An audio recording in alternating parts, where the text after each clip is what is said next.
पुरुषों के स्थान ते बैठे हैं। ठीक है, बाबा सुखदेव सिंह जी हुणी भी, संत महाराज बाबा ईशर सिंह जी राड़ा साहिब वाले, असी चलो शब्द सारे भावना संत महाराज जी वरतने। मैं तुहानू एक बेनती करा गुरमुखो, मैं इंग्लैंड गया कई बारी, शायद बाबा जी गए हों, जिथे महापुरखा ने अपना चोला त्यागया वुलवरहैम्पटन। मैं तकरीबन एक दो बारी, शायद एक बारी नहीं जा सकिया, पर मेरा यत्न हुंदा मैं इंग्लैंड जावां ते उस स्थान ते जरूर मैं जाना जिथे अमृत वेले महापुरखा ने चोला त्यागया, सुदागर सिंह दे घर वुलवरहैम्पटन। मैं आपनू बेनती कर लगा, सोना ते मिट्टी एक बराबर जानना, क्योंकि असीं कई बारी वस्त्र वेखने संत महाराज जी दे, उन्हां दा चोला, उन्हां दी खुंडी, उन्हां दे जोड़े, ते साडा मन कहन लग पैंदा, क्योंकि असीं चाहने आ संत होवेगा जिहदे पाटे कपड़े होणगे, हां जी, संत होवेगा जिहदियां लीरां लमकदियां होणगियां। नहीं प्यारिओ, तिनका खादा पैदा माया सब पवित है, जो नाम हर राते। हुण इत्थे सवाल उठेगा जी, कपड़े आ चीज़ां सारियां तुसीं किवें कह दित्ता? बाणी ते कहंदी भी कपड़ रूप सुहावना, कोड़ सोना कूड़ रूपा। भाई गुरदास साहब कहते गुरमुखो सिखो, बेनती है ये महापुरखों ते लागू हुंदा, अपने आप ते नहीं मैं टकावां किसी ते। एक दुकान कह बीबियां दा शिंगार मिलदा है, हार शिंगार, चूड़ियां मिलदियां ने, बिंदी, इहनूं समझण लई मैं कोई ये नहीं कि मैं मेकअप दा प्रचार कर रहा। उत्थे बिंदियां चूड़ियां लाण पाण वाला समान मिलदा है।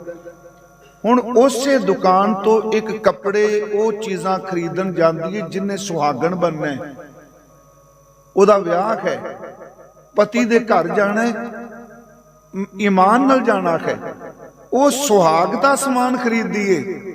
ते चार चेते रखियो, मैनू बख्श दिओ, एक वैश्या भी उत्तों समान खरीद के लिआउंदी है, पर दोनों की वरतों विच जमीन आसमान दा फर्क है, कोई अंतर नहीं।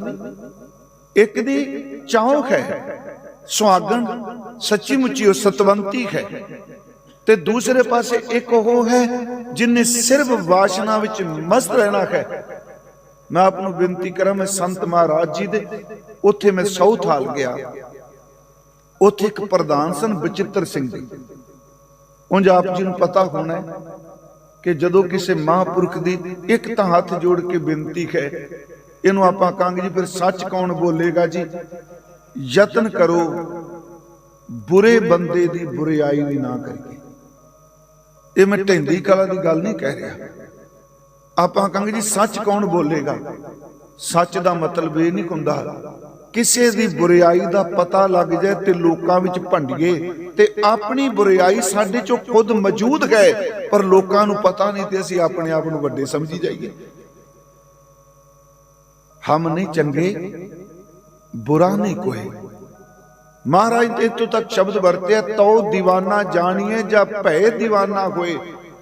वाहिगुरू दे खीर ते तो दीवाना जानिए जा साहिब धरे प्यार, मंदा जाना आपको अवर भला संसार। कबीर सब ते खम बुरे। वाहिगुरू अज गुरुद्वारियां च नहीं जे, अज बस यही कहा जाता है बाकी सब बुरे ने, बोलण वाला कहता मैं ही सब तो चंगा। ये साडी कथा हो गई, इस तरह है ना जी ज्यादा, ते असीं रस लैने इस चीज चो, क्योंकि साडा माइंड पहला तैयार हुंदा है निंदिया सुनने वास्ते। जिहड़ा आत्म अभ्यासी है, तुसीं थोड़ी जी गल उहदे कोल करो, वो इक्को दम उहदा अंदर खिंडन लग पैंदा है, जिवें टिके होए पानी विच एक निक्का जिहा कोई पत्थर दा टुकड़ा सट्टदा है, उहदे विच किन्नियां तरंगां पैदा हो जांदियां ने। गुरमुखो टिके कोई हिरदे नूं एक शब्द बाहरों किते खंडा दा पैदा हो जाए ते अंदर कई वारी खिंडन लग जांदा। उत्थे हो गए ते आप शायद सारी जानकारी दिती होनी, चलो पिछले साल नहीं मैं बोल सकिया। संत महाराज बाबा ईशर सिंह जी राड़ा साहिब वालियां, उन्हां संगत कीती संत बाबा अतर सिंह जी रेरू साहिब वालियां दी। ये रेरू साहिब अस्थान लुधियाने दे नजदीक है जी, दुराए दे नेड़े है, ते गुरु गोबिंद सिंह दी चरण छू है उत्थे। संत बाबा अतर सिंह जी रेरू साहिब वाले फिर बेनती, उस वक्त कई बाबे अतर सिंह जी हुए, मस्तूवाणे वाले, अतले वाले, होर घुनस वाले। संत रेरू साहिब वाले जिहड़े सन आप हल वाहंदे सन जी, हल वाहना, खेती करनी, रात नूं गोखे दी छपड़ी ते बैठ के बंदगी करनी। वो अस्थान अजे मौजूद ने। एक उन्हां दा भोरा साहिब है, उत्थे भी। फिर मेरी बेनती जे आप संत सेवी गुरमुख बैठे हो, किसे महापुरख दी थां ते जाके प्लीज चार चफेरे देखण दी बजाय ना उत्थे सुरत टिका के सिमरन करो। बंदगी करन वाला जिथे बह जाए उत्थे मन टिकना शुरू हो जाता। जिथे बैसन साध जन सो थान सुहंदा। सुहंदा दा अर्थ नहीं उत्थे डेकोरेशन होगी, उत्थे मार्बल लग गया। वैसे तो थां छेड़नी नहीं चाहिए। सुहंदा दा अर्थ उत्ते खिंडे कोई मन टिक जाते ने। उत्थे ये नहीं कहा भी पत्थर ते मार्बल ते बैठा, नहीं, कमाई वाला वगदे कोई वाहन दी मिट्टी ते भी बह जाए, उस मिट्टी विच भी बरकत पै जाती है। वो थां क्यों सुहंदा है? क्योंकि उत्थे कमाई है। मैनू याद है, मैं थोड़ी जी विचों निकलिया हाँ विचार तो मैं आवांगा उत्थे। संत बाबा अतर सिंह जी रेरू साहिब वाले, इन्हां नूं महापुरखां नूं लैके उदों पाकिस्तान नहीं सी बनिया। वो जी उत्थे गए अपना होती मरदान, जिथे महाराज बाबा करम सिंह होती मरदान वाले सन, कमाई करते सन। ते उत्थे अज भी उन्हां दा थां मौजूद है जी पाकिस्तान विच। नैट उत्ते तुहानूं यूट्यूब ते भी वेखण नूं मिल सकेगा। ओही उसे तरह भोरा बनिया होया है। असल च बौली गए वो अजे मौजूद गए, उहदे नेड़े भोरे बैठे ने, उहदे उत्थे बैठ के सारी सारी रात उन्हां बंदगी करनी। उत्थे बाबा अतर सिंह रेरू साहिब वालियां ने बाबा ईशर सिंह जी नूं खफनी पहनाई सी, साधु भेख कह लो। जदों खफनी बनाई उदों एक बचन किया है बाबा अतर सिंह जी दे स्थान ते खलो के कि आप जी दी संप्रदा दा, आप जी दे परिवार भी साधु बन लगे ने, तुसी किरपा करियो सिर ते हथ रख के आप लोक परलोक सहाई होए। उत्थे जिहड़े बचन कहो सुनने वाले ने तीन चार गए। पहली गल कही संत महाराज जी ने कि आत्म अभ्यास दृढ़ रखना है, सिमरन नाम अमृत वेला। ते गुरबाणी कहती है पैर दे अंगूठे तो लैके सिर तक तुसी बंदगी दा रूप हो जाओ, पर नेम फिर भी कदी नहीं छड्डी दा हुंदा। नेम नहीं कदी छड्डनी।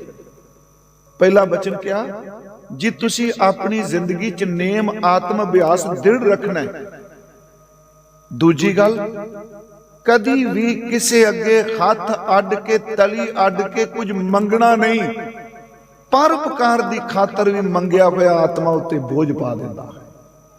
याद रखियो, ये संत महाराज जी ने सारी जिंदगी इस नेम नूं क्या कदी मंगना नहीं।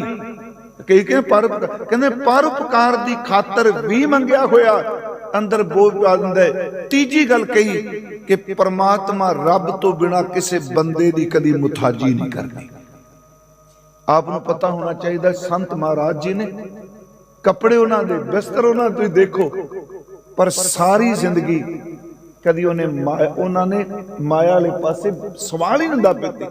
मैं तां बेनती कर लगा, उन्होंने हिस्टरी च लिखा है कि साउथ हाल मेन स्टेज है जी इंग्लैंड की, लंडन, उत्थे कीर्तन किया।